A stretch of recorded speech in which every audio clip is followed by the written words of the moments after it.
an escape not long ago on the island of Sodor. You mean someone really escaped from the island of Sodor? No, escaped from Diesel territory. I'll tell you the story. One day, Edward was talking to Trevor when Douglas steamed by. He was pulling a train of heavy coal cars. "Come on, Edward. Stop gossiping in the sun when there's work to be done." Later, Edward spoke to Douglas. "Trevor and I are old friends, and you and he have a lot in common, too." "We do?" quizzed Douglas. "And what would that be?" "Scrap," said Edward quietly. Douglas gasped. "Don't mention that word. It makes me wheels wobble." "It does the same to Trevor," replied Edward. "He was being sent to the scrapyard, but the vicar and I saved him, and now he's really useful again. Even so, Sir Topham Hatt certainly does need another steam engine here." "Aye, he does, and quickly." That night, Douglas was still working. He had taken the midnight goods train to a station at a faraway part of the island where only the Diesels work.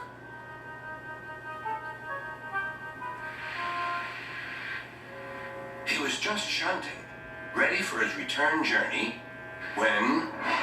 "That sounds like a steam engine," he thought. The hiss came again. "Who's there?" asked Douglas. A whisper came. "Are you Sir Topham Hatt's engine?" "I am proud of it." "Well, I'm Oliver, and I'm with my brake van towed. We've run out of coal and have no more steam." "But what are you doing?" "Escaping." "From what?" "Scrap." Douglas shivered. Then he remembered Edward's story about saving Trevor. "I'd be glad to help you. It'll have to look though as if you're ready for scrap and I'm taking you away." Their drivers and firemen agreed to help too. Everyone worked fast. "No time to turn around. I'll run tender first. Come on."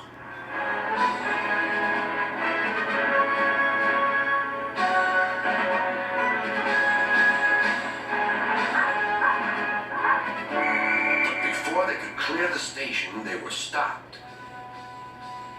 "Aha!" called the foreman. "A Great Western engine and a brake van, too. You can't take these." "Aye, but they're all for us," said Douglas's driver. "See for yourself." The foreman looked all over Oliver. "Seems in order. Right away, guard."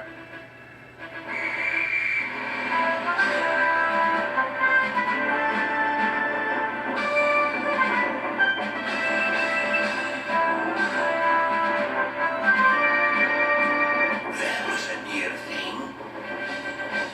"We've had worse," replied Oliver, and they forged ahead.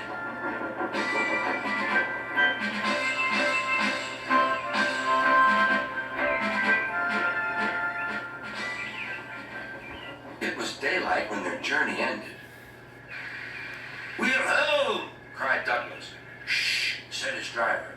"There are the works. We'll find a place for Oliver." Oliver said goodbye and thank you, and Douglas puffed away.